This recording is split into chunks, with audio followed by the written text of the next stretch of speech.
the first thing I want to do is we moving into this new section.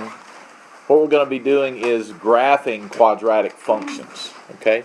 Now we've been solving quadratic equations. We've solved quadratic equations by factoring. We solved quadratic equations by completing the square, taking square roots, and using the quadratic formula. And we have looked at the discriminant to determine what type of solutions that a quadratic function is going to have. All right. Now I want to kind of bring things back around a little bit. When we solve this equation, for example, x squared plus 6x, said 6, wrote 8, it's Friday, x squared plus 6x plus 8 equals 0. When we solve that equation, what is the relationship of those answers to the graph of y equals x squared plus 6x plus 8? When we solve this, we get what? X plus 4 times x plus 2 equals 0. And we get what? X equals negative 4, and x equals negative 2. What are those in relationship to the graph of y equals x? They are the x-intercepts, right? So what we've been finding all along, without really referencing it every time, we've mentioned it a couple times, but when you solve a quadratic equation, what we're doing is finding the x-intercepts of the graph of that quadratic function. Okay? Two very important pieces, extremely important pieces. Okay? So when we've been solving, or as we have been solving quadratic equations, we have been finding x-intercepts for the graph. So that's two big pieces that we're going to use in graphing all of our quadratic functions. We're always going to find the x-intercepts. Okay? Even if they're imaginary, we're going to find them. Why, you might ask? Why? Well, I'll tell you later. All right. Let's talk about the anatomy of a parabola. What is a parabola made of? All right. If we have a parabola here, hey, that's a pretty stinking good parabola, free-handed, if I do say so myself. I didn't mean for it to be centered before you start saying that. I don't want it centered. Okay, so every parabola has two x-intercepts. Sometimes they're real, sometimes they're imaginary, but there's two roots, two zeros, right? Sometimes there's only one with repetition. We'll deal with that a little bit later, but every parabola has a, what's this called down here? Come on, y'all, work with me. You should have this sketch, and you need to be labeling this. What is this down there? This is called the vertex of the parabola. And through the vertex is a center line. Who knows what that's called? It's called the Axis of Symmetry, right? Because the parabola is symmetric. Okay. Every parabola has a y-intercept. So y-intercept is a place where it crosses the y-axis. So there's the y-intercept of this one. Okay. So what we're going to do today is focus on finding just these pieces. We want to find the x-intercepts, which we already know how to do. We've been doing that for the last 3 or 4 lessons. Okay, we want to find the x-intercept, the vertex, and we're going to find the y-intercept. Okay, so that's the 4 pieces that we're going to use to find the sketch graphs to begin with. Then we'll kind of build on it a little bit. All right, this is different from anything you've ever done. I wanted to take you into a different direction on how to sketch the graphs of parabolas. Okay. I want you to learn more. You guys have used a lot of these other techniques that are given to you. Now, the thing that I want to focus on right now is this axis of symmetry. What do we mean by the axis of symmetry? What do we mean by axis of symmetry? What does symmetry mean? What is symmetry? What does symmetry mean?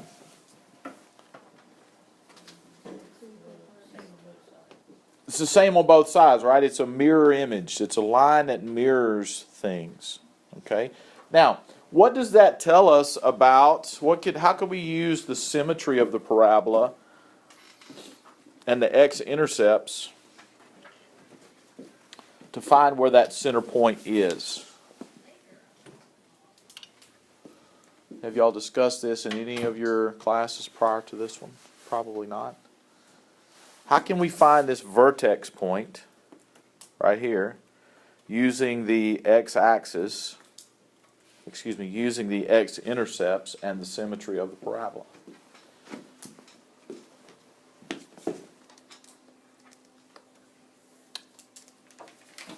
Anybody, somebody, one body. Yes?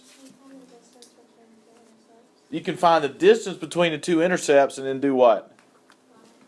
Divide it in half, right? This symmetry line has to be right in the middle of the two x-intercepts, and Megan is exactly right. It's the average of the two x-intercepts. Okay? Now that's the fact that we're going to use. The axis of symmetry, y'all write this down, the axis of symmetry occurs at the midpoint of the x-intercepts. So we're already used to finding x-intercepts, right? We've been finding x-intercepts for several lessons.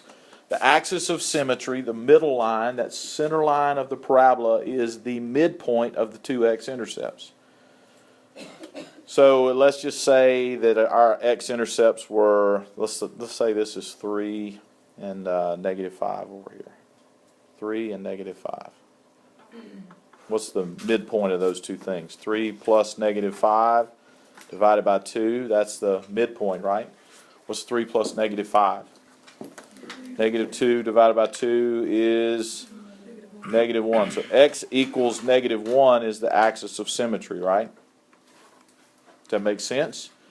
All right, so we will use the two x-intercepts to find the axis of symmetry, and then we're going to use the axis of symmetry line to find the vertex point.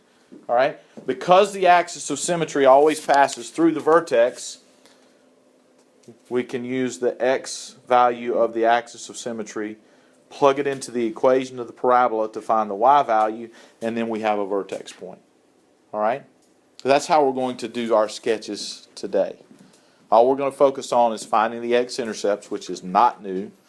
Find the y-intercept is a piece of cake, right? What's the definition of the y-intercept of a function?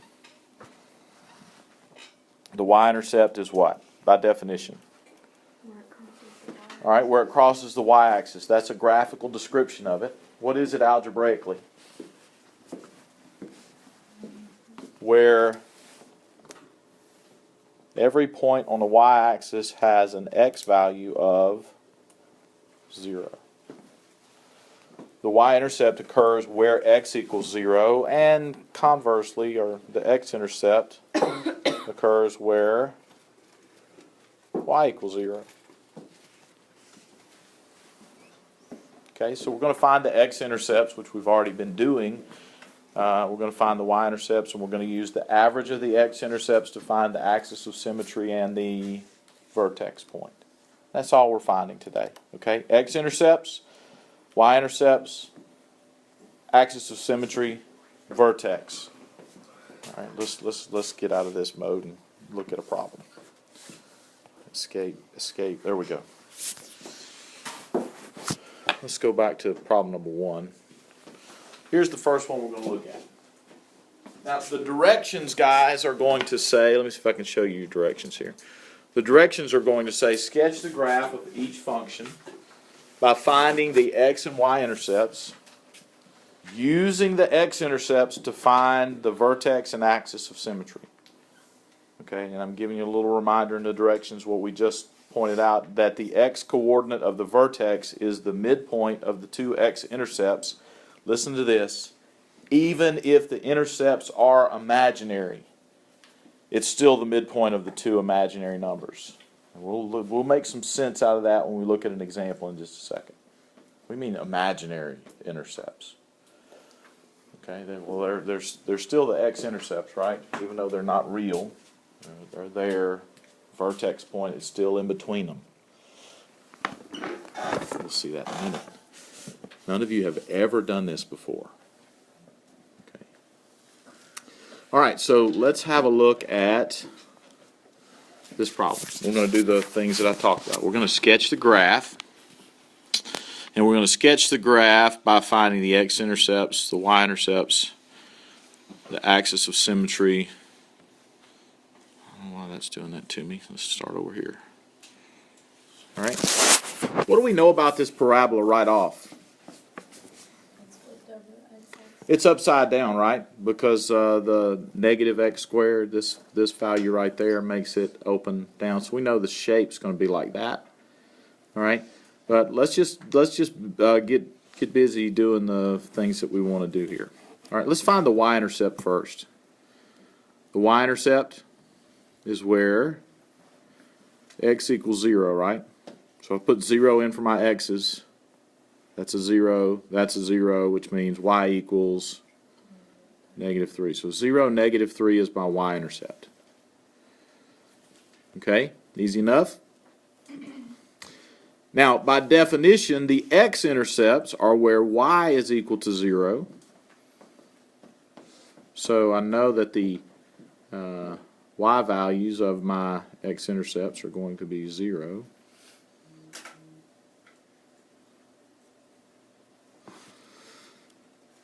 Okay, so set y equal to 0. That gives us this equation. 0 equals -x squared minus 4x minus 3. And that looks a whole lot like what we've been solving in class the last few days, right? Because this is an equation, I can change all the signs and not deal with those negatives, right? If your leading coefficient of your quadratic is negative, change all your signs. X squared plus 4x plus 3.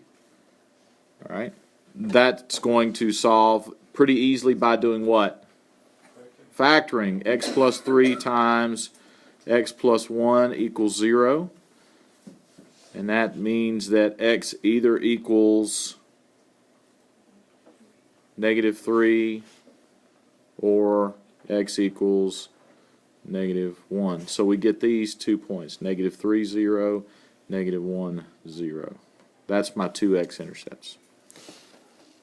All right, so just doing those algebraic operations there, setting x equal to 0 and y equal to 0, we get 3 points on the parabola. So let's sketch these points.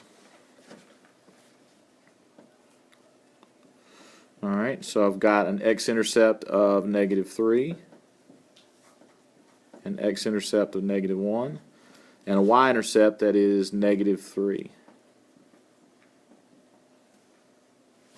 It gives me a pretty good idea what the shape of the thing is going to look like, right? We can see it's opening down.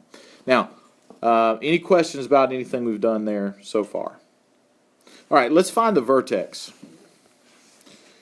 We just said that the vertex occurs where? Megan, you told us, right? The vertex is where? It's at the midpoint between the two x-intercepts. Now, graphically, we can see what that midpoint's going to be, right? But here, if you did the vertex occurs at x equals the average of these two things. What's -3 plus -1 divided by 2? That's the average. That's -4 divided by 2, which is -2, right? So x equals -2, that's my axis of symmetry right there. Okay, x equals -2, that's a vertical line through x equals -2. That's the axis of symmetry. So the vertex takes place where x is -2. How do I find the y value that goes with that vertex point? If I know an x value, and my calculus students better know how to tell. Plug it in, right? If we know the x value, we want to find the y value, you plug it in. So y equals -x squared minus 4 times x, which is -2, minus 3. That's -4 plus 8 minus 3, which is, it's 1. All right? Negative 2, 1 is the vertex point. Yeah, got somebody to smile a little bit on a Friday that we're doing math. Okay. Now it's taken shape, right? This looks like this. This looks like this. So we've got a parabola. Okay? Can you dig it? Can you handle that? All right, so we're using some new pieces of information here that'll help us through this. Let's do 2 more of these real quick, and then I'm going to turn you loose, okay, to do your thing.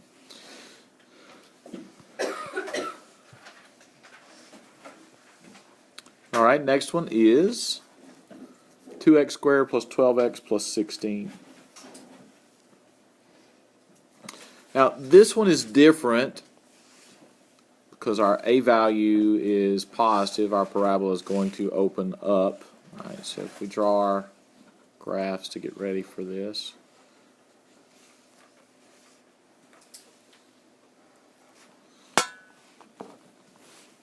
X and Y axis. Okay. Start off by finding the Y-intercept, right? The Y-intercept is where, yes? I have Will Murphy's backpack if you'll just, when he gets a chance. Come on, that stuff in that thing of you real quick. Yeah, he's headed down. Thank you. All right. Where X is 0, what's the value of Y? The Y-intercept's the easiest part, right? 16, yeah. Probably I'm not going to label 16 tick marks on my graph and even show that one. But it's up there, right? It tells us where the Y-intercept is. The X-intercepts occur where Y equals 0, so the X-intercepts, if we have them, right? Remember they can be imaginary and we don't have any. But let's just give it a shot. If Y equals 0, then we have 0 equals 2x squared plus 12x plus 16. I think this is going to have some nice x-intercepts actually. And if you divide everything by 2, what do you get? X squared plus 6x plus 8. X plus 4 times x plus 2, right? 2 x-intercepts are negative 4 and negative 2, right? So negative 4, 0, negative 2, 0. Okay?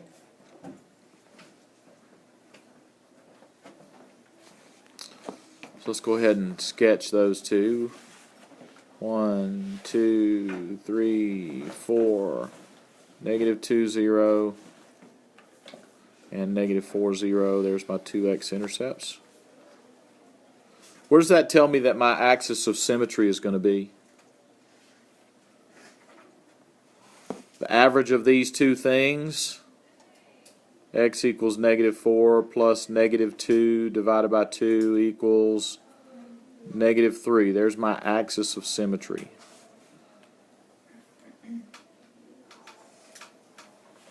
All right? What is going on down there? It sounds like somebody's like at a cult meeting. Must be an English class. Grammar rules. All right. Question. Yes, what's your question, Zach? Negative 4 and negative 2. All right, I skipped a step right in here, but the factorization of this is x plus 4 times x plus 2, which means the two zeros would be negative 4 and negative 2. What'd you do with the 2 and the 16? I divided it out. You don't circle slide? No. Remember, circle, slide, divide falls apart if you have a GCF. Because everything's even there, you divide everything by 2. Now, if we were just factoring, we can't do that, right? The 2 has to hang around. But because it's an equation, we can divide everything in the equation by 2, and we have an equivalent equation, right? So we've changed the parabola. The graph of this parabola wouldn't look like the graph of that parabola, but they do have the same x-intercepts.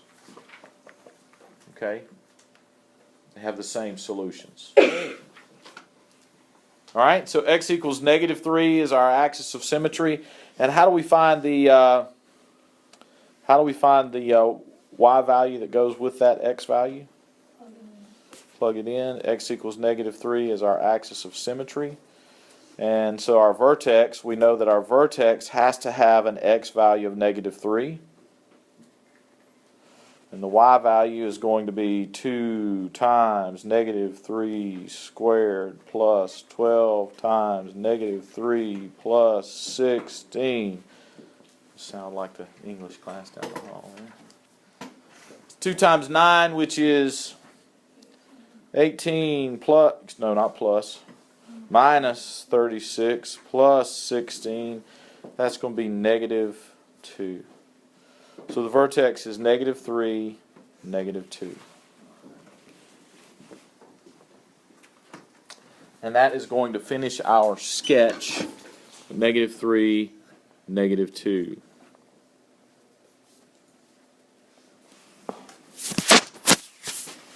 That's the vertex. All right, y'all with me? So this is going to go up like this and up like, ooh, that's kind of shaky. Shaky. Like that. Okay? So, on a test or quiz, y'all listening to me? On a test or quiz, I'm going to ask you to give me these things. The Y-intercept, the X-intercepts, the axis of symmetry, and the vertex. Very important parts of any parabola. And we do it all by averaging the x-intercepts, right? So you got to find the x-intercepts and take the average. Now what happens if we are sketching the graph of a parabola that does not have real solutions? And this is where it gets a little bit interesting, right? Will the same technique work? Any questions on this one before I race and move to the next one? All right. Let's go to a problem. Does this have, let's see, 6, 4, 2 times 6, 24 factors? I think this one has imaginary intercepts. I think it does. All right? Ready? You ready? You ready? Tro? Fox, you ready? Jesse. Like your Jesse outfit. Is that what you were going for? Well, it works though. Jesse from Toy Story. Yeah, it works. Ponytails.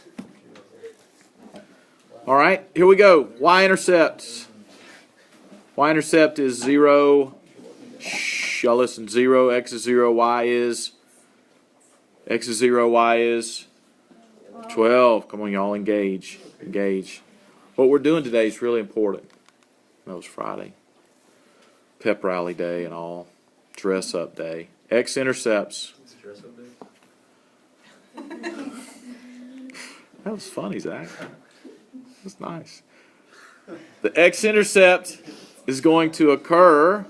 The x-intercepts occur where y equals 0. Now watch. Y equals 0. We're going to do exactly what we did in the previous problems. That gives us 2x squared plus 8x plus 12 equals 0. Divide everything by 2 because we can, right? And we get x squared plus 4x plus 6 equals 0.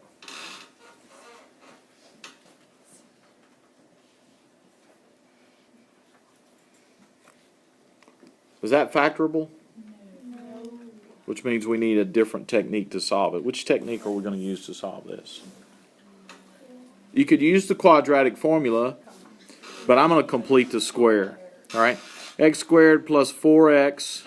If we subtract 6 from the other side, we get negative 6. Right? Y'all with me? Now, I'm going to take half of 4, which is 2, square it and add it to both sides.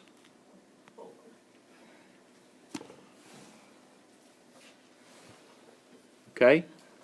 And that's going to give me on the left x plus 2 squared equals negative 2.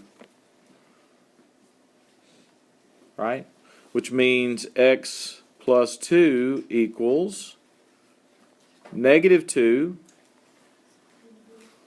plus or minus, sorry, I skipped a step and didn't skip it.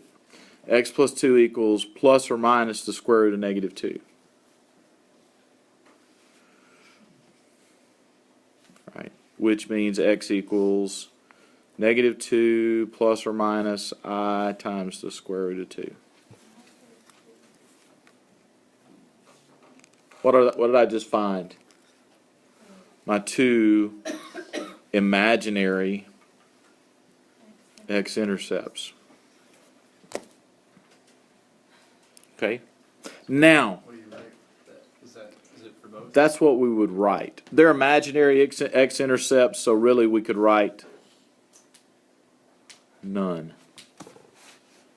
So if they have no x-intercepts, why do we just find what we just found? Why do we go through that work if we don't have any x-intercepts? Find out if there are any. Because we're still going to use the yes, to find out if there are, Zach, that's correct, but we're still going to use these imaginary intercepts to find the axis of symmetry. It's still the average of the two things. Are y'all listening? There's two values here, right? What are the two values? X equals negative 2 plus the square root of that. X equals negative 2 minus that. So if I average those two things, and you're going to get a shortcut in just a second, but if I average these two things, that means you add them together, right?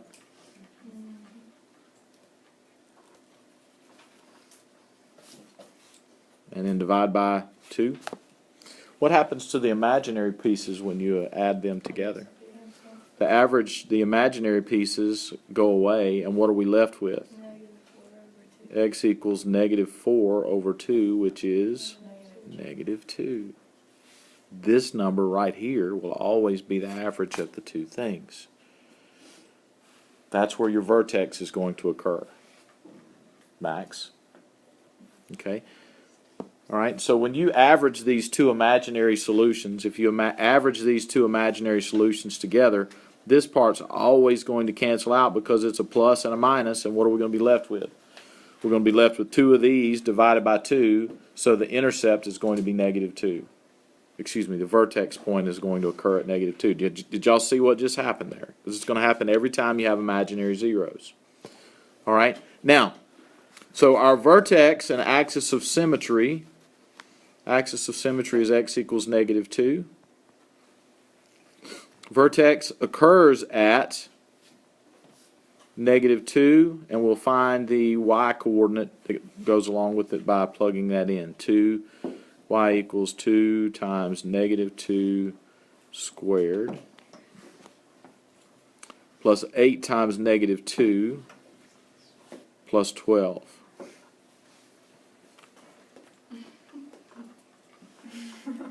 Have a wardrobe malfunction. All right, so we got 2 times 4, which is 8 minus 16 plus 12. That's 20 minus 16, which is 4. So my vertex is negative 2, 4.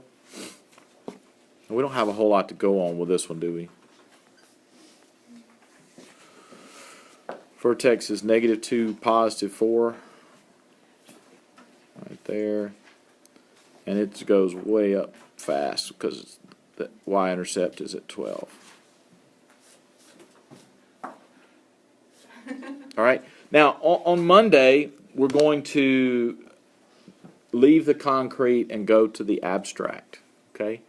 And then we're going to come up with some formulas that we can use to find these vertexes. But the process that we're going to use on Monday to find a formula to find the vertex is going to involve this process, finding the x-intercepts and averaging the two x-intercepts to find where the axis of symmetry is and vertex occurs.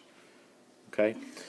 And we're also going to look at some shape characteristics that are caused by the two and see what that looks like, so we can quickly find other points once we find the vertex to do what we're going to try to do. Okay? All parabolas are shaped the same, right? They have the same features, the same basic shapes. They might be skinnier or wider, and they might be flipped up or flipped down, but the shape kind of stays the same. This determines the shape and the orientation, so we'll talk about that on Monday. All right, any questions?